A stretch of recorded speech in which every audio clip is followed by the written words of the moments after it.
बिस्मिल्लाहिर्रहमानिर्रहीम। अस्सलाम वालेकुम नाज़रीन, मैं अहमद फ़वाद हूँ और आप मेरा यूट्यूब चैनल देख रहे हैं। अहम ख़बरों के साथ आज के व्लॉग में आपकी खिदमत में हाज़िर हुआ हूँ। सबसे पहले तो नाज़रीन, परवेज़ इलाही साहब जो कि कल बहाल हुए हैं लाहौर हाई कोर्ट से, एक बड़ा फ़ैसला जो है वो सामने आया। इस हवाले से कुछ मज़ीद डिटेल्स हैं। एतमाद के वोट का क्या होगा, क्या परवेज़ इलाही साहब अब दोबारा एतमाद का वोट हासिल करने के बाद असम्बलियाँ तहलील करेंगे, फ़ैसले में मज़ीद क्या डिटेल्स हैं। एक तो इस हवाले से कुछ चीज़ें मैंने आपके सामने रखनी है। दूसरे नंबर पर नाज़रीन, इलेक्शन कमीशन ऑफ पाकिस्तान में भी बड़ा एक इम्पॉर्टेंट केस है जो कि इस्लामाबाद हाई कोर्ट ने फ़ैसला जो है वो दिया है। और जो बलदियाती इलेक्शन इस्लामाबाद में होने जा रहे थे, इसमें इस्लामाबाद हाई कोर्ट ने इलेक्शन कमीशन से कहा है कि वो 27 तारीख को फ़रीक़ैन को सुने और उसके बाद इस पर कोई डिसीजन ले। बलदियाती इंतखाबात के हवाले से भी एक बड़ी ख़बर है, 31 तारीख को होंगे या नहीं होंगे, इस हवाले से भी कुछ डिटेल्स आपके सामने मैंने रखनी है। और आज़म स्वाति का जो केस है, आज़म स्वाति अभी तक हिरासत में है, वो जेल में है, उनके हवाले से क्या अपडेट है, एक अहम दरख्वास्त उनके हवाले से भी सामने आई है, उसकी डिटेल भी आज के व्लॉग में आपके सामने रखूँगा। सबसे पहले नाज़रीन, आगाज़ आज़म स्वाति केस से ही करूँगा। आज़म स्वाति ने ज़मानत की दरख्वास्त दी थी डिस्ट्रिक्ट कोर्ट में। वहाँ से आज़म स्वाति की जो ये ज़मानत की दरख्वास्त थी वो मुस्तरद हुई थी। और जो रीज़न उस फैसले में थी वो ये थी कि क्योंकि आज़म स्वाति की जानिब से एक ही जुर्म दोबारा जो है वो उसका इर्तिकाब किया गया, तो इस वजह से उनकी जो ज़मानत है वो मुस्तरद की जाती है। यानी कि वो जो ट्वीट वाला मामला था, तो पहले जब उन्होंने ट्वीट किया था तो उस वक्त उनको ज़मानत मिल गई थी, लेकिन चूँकि दोबारा उनकी जानिब से ट्वीट किया गया तो इसलिए इन्हें दोबारा ज़मानत जो है वो नहीं दी जाती। बहरहाल अब आज़म स्वाति की जानिब से जो ज़मानत बाद अज़ गिरफ़्तारी है उसकी दरख्वास्त इस्लामाबाद हाई कोर्ट में दर्ज की जा चुकी है। वो इस्लामाबाद हाई कोर्ट में उन्होंने दायर की है और इसमें इस्तदा की है कि बुनियादी उनका मकसद किसी इदारे को या किसी इंस्टीट्यूशन के ख़िलाफ़ कुछ करना नहीं था, और ना ही अभी तक आज़म स्वाति साहब से कुछ इस तरह की जो जितनी भी तहकीकात तफ्तीश की गई है, कोई भी सबूत इस हवाले से सामने नहीं आया। तो इसलिए आज़म स्वाति साहब को जो ज़मानत है वो दी जाए, और बाबर अवान के ज़रिए ये ज़मानत की जो दरख्वास्त है वो इस्लामाबाद हाई कोर्ट में दायर की गई है। आज ही ये दरख्वास्त दायर हुई है और इसके ऊपर नेक्स्ट वीक में ही कोई जो बेंच है वो बनाया जाएगा और इसकी बाकायदा तौर पर जो समाअत है वो की जाएगी। दूसरी साइड पर नाज़रीन, परवेज़ इलाही साहब के हवाले से बड़ी ख़बर है। उन्हें लाहौर हाई कोर्ट की जानिब से कल बहाल तो कर दिया गया, यानी कि लाहौर हाई कोर्ट ने जो नोटिफिकेशन था, डी नोटिफाई करने के हवाले से जो गवर्नर ने नोटिफिकेशन जारी किया था उसे मुअत्तल कर दिया है और अपना जो तहरीरी ऑर्डर जारी किया है लाहौर हाई कोर्ट की जानिब से, उसमें उन्होंने ये कहा है कि 19 और 22 दिसंबर के जो नोटिफिकेशन हैं गवर्नर पंजाब की जानिब से वो मुअत्तल किए जाते हैं। और शर्त ये रखी थी कि परवेज़ इलाही साहब जो है वो अंडरटेकिंग दें कि इस दौरान वो जो असम्बलियाँ हैं वो तहलील नहीं करेंगे। तो बहरहाल अंडरटेकिंग परवेज़ इलाही साहब की जानिब से दे दी गई है, लेकिन इसमें एक चीज़ मैं आपको क्लियर करता चलूँ, फवाद चौधरी साहब की जानिब से भी ये मामला क्लियर किया गया कि ये जो अंडरटेकिंग है सिर्फ एक समाअत के लिए है, यानी कि अभी इस केस की समाअत जो है वो 11 जनवरी तक मुलतवी की गई है। तो 11 जनवरी तक परवेज़ इलाही साहब की जानिब से जो अंडरटेकिंग है वो दी गई है, यानी कि 11 जनवरी तक अब जो असम्बलियाँ हैं वो तहलील नहीं की जाएंगी। और साथ ही साथ फैसले में ये भी कहा गया है कि अगर तो वो एतमाद का वोट लेना चाहते हैं इस दौरान, तो इसमें कोई कदगन नहीं, वो लेना चाहते हैं तो वो ले सकते हैं। और साथ ही साथ एक और इम्पॉर्टेंट नुक्ता जो कि डिस्कस भी हुआ, और वो नुक्ता ये था कि जो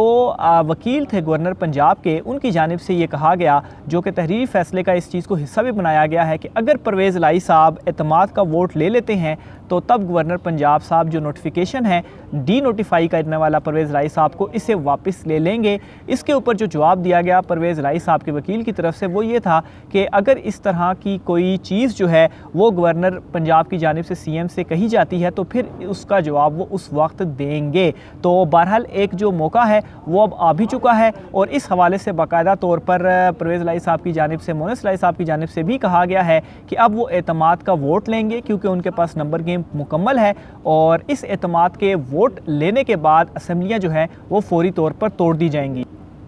परवेज़ इलाही साहब के हवाले से, उन्हें बहाल करने के हवाले से जो बेंच था उसकी डिटेल भी मैं आपके सामने रखता हूं, क्योंकि सबसे पहले एक बेंच बनाया गया और फिर उसके बाद ये जो बेंच था वो टूटा, और फिर उसके बाद दोबारा ये जो बेंच था वो बनाया गया। तो 5 रुकनी ये लार्जर बेंच था, जिसमें जस्टिस आबिद अज़ीज़ साहब थे, इसके अलावा जस्टिस तारिक सलीम साहब, इसके अलावा जस्टिस मोहम्मद इकबाल साहब, इसके अलावा जस्टिस आसिम हफीज़ और जस्टिस मुजम्मिल अख्तर साहब। तो ये वो 5 रुकनी बेंच था जिसने इस सारे मामले की समाअत की और इसमें लेटेस्ट अपडेट जो इनका तहरीरी डिसीजन आया है वो है। और 11 तारीख तक, एक तो जो मैंने आपको लास्ट वीलॉग में बताया था कि मामला अदालत में जाएगा और आर्जी जो रिलीफ है वो इनको मिलेगा और फिर उसके बाद समाअत जो है वो छुट्टियों के बाद कर दी जाएगी, क्योंकि इन दिनों में अदालती जो छुट्टियां हैं वो भी चल रही हैं सुप्रीम कोर्ट में भी और हाई कोर्ट्स में भी। तो अब ये सारा मामला छुट्टियों के बाद चला गया है। 11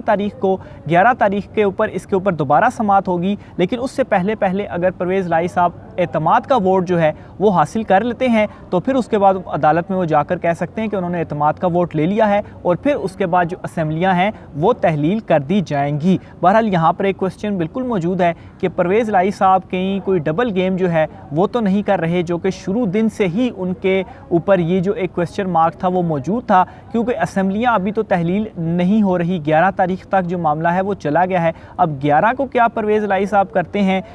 चूँकि अंडरटेकिंग जो है वो दे चुके हैं। और इस अंडरटेकिंग के हवाले से ये भी आपको बताता चलूँ, सोर्सेज का ये दावा है कि इमरान खान साहब ये नहीं चाहते थे कि इस तरह की जो अंडरटेकिंग है वो दे दी जाए, क्योंकि ये एक आईनी इख्तियार है वज़ीर आला पंजाब का जो कि अब उन्होंने हैंड ओवर कर दिया है, यानी कि अब 11 से पहले वो कुछ नहीं कर सकते। और अगर 11 से पहले वो एतमाद का वोट हासिल करते हैं और फिर उसके बाद ज़ाहिर सी बात है फिर अदालत में चूँकि सारा मामला है तो वहाँ पर इस सारी चीज़ की जो डिस्कशन है पहले होगी और फिर उसके बाद एतमाद का वोट लेने के बाद अगर वो असेंबलियां तहलील करते हैं तो उस वक्त तक जो मामलात हैं वो कहाँ पर पहुँचते हैं, इस हवाले से जो चीज़ें हैं वो बहुत ज़्यादा इंपॉर्टेंट होंगी। आखिर में नाज़रीन, जो इस्लामाबाद में बल्दियाती इलेक्शंस वाला मामला, इसके ऊपर भी आपको अपडेट में करता चलूँ तो मामला कुछ इस तरीके से है कि इस्लामाबाद हाई कोर्ट ने जो इलेक्शन कमीशन ऑफ पाकिस्तान की जानिब से वफाकी काबीना ने एक नोटिफिकेशन जारी किया था कि जो यूनियन कौंसल्स की तादाद है वो 101 से बढ़ाकर 125 की थी, वो इलेक्शन कमीशन ने मुस्तरद किया था और एक तहरीरी हुक्म जो है वो जारी किया था। इसको इस्लामाबाद हाई कोर्ट ने जो है वो कलअदम करार दिया है और इलेक्शन कमीशन ऑफ पाकिस्तान से ये कहा है कि आप ये जो हुकूमत ने ये डिसीजन लिया है इसमें आपने क्या करना है, 27 तारीख को पहले फ़रीक़ैन को सुनना है और सुनने के बाद कोई जो फ़ैसला है वो करना है। यानी कि आपने बल्दियाती इलेक्शन 31 को करवाने हैं या बल्दियाती इलेक्शन 31 को नहीं करवाने। जो हुकूमत की जानिब से यूनियन कौंसल्स की तादाद बढ़ाई गई है तो ये सारा मामला पहले आपने सुनना है, हुकूमत का मौक़िफ़ सुनना है और फिर उसके बाद कोई जो डिसीजन है वो लेना है। इसके ऊपर इलेक्शन कमीशन ऑफ पाकिस्तान की जानिब से ये अपडेट सामने आई है कि 27 तारीख को ये जो केस है, ये जो सारा मामला है वो इलेक्शन कमीशन ऑफ पाकिस्तान ने समाअत के लिए मुकर्रर किया है और इसमें हुकूमत को भी बुला लिया गया है, जो इसमें फ़रीक़ैन है उनको बुला लिया गया है और इसके ऊपर हुकूमत की जानिब से जो दलाइल हैं वो दिए जाएंगे कि आखिर ये जो उन्होंने यूनियन कौंसल्स की तादाद बढ़ा दी है अचानक से उस वक्त के ऊपर कि जब बिल्कुल पोलिंग डे जो है वो 31 तारीख को है, कंपेन यहाँ तक के उम्मीदवारों की आलमोस्ट ख़त्म हो चुकी है, तो उस टाइम पर इलेक्शन किस तरीके से मुलतवी कर दिए जाएँ। क्योंकि अगर नई यूनियन कौंसल्स की तादाद के मुताबिक इलेक्शन करवाए जाते हैं तो इसमें ज़ाहिर सी बात है जो हल्का बंदियाँ हैं वो नए सिरे से की जाएंगी, नए सिरे से हल्का बंदियाँ करने के बाद वोटर लिस्टें मुरतब की जाएंगी। तो यानी कि इसका मतलब ये हुआ कि पूरा का पूरा जो प्रोसेस है 3-4 महीने का वो इलेक्शन कमीशन को दोबारा अडॉप्ट करना पड़ेगा और मुकम्मल करने के बाद फिर से कागजात नामजदगी और जांच पड़ताल और सारा करने के बाद फिर जो पोलिंग डे है वो देना पड़ेगा। तो ये सारी की सारी एक्टिविटी जो है वो दोबारा करना पड़ेगी। तो इसलिए इलेक्शन कमीशन ने इसको नहीं माना था हुकूमत के इस नोटिफिकेशन को और 31 तारीख को ही इलेक्शन जो थे वो होना थे। लेकिन चूँकि मौजूदा इम्पोर्टेड हुकूमत जो है वो इलेक्शन से भागना चाह रही है, यहाँ तक कि वफाक में बल्दियाती इलेक्शन भी वो नहीं चाहती कि ये हों, क्योंकि अगर इस्लामाबाद में बल्दियाती इलेक्शन में उन्हें इमरान खान के हाथों शिकस्त होती है तो ये उनके लिए पॉलिटिकल साइड पर मज़ीद जो नेगेटिव स्कोर है वो होगा। तो इस वजह से ये इक़दाम उनकी जानिब से सामने आ रहे हैं। बहरहाल इस सारे मामले के ऊपर इलेक्शन कमीशन ऑफ पाकिस्तान 27 तारीख को जो समाअत है वो करेगा और जो कोई फाइनल डिसीजन है वो लेगा। वैसी डिटेल भी आपके साथ में शेयर करता रहूँगा। आज के व्लॉग से इतना ही, मुझे इजाज़त दीजिए। अल्लाह हाफ़िज़।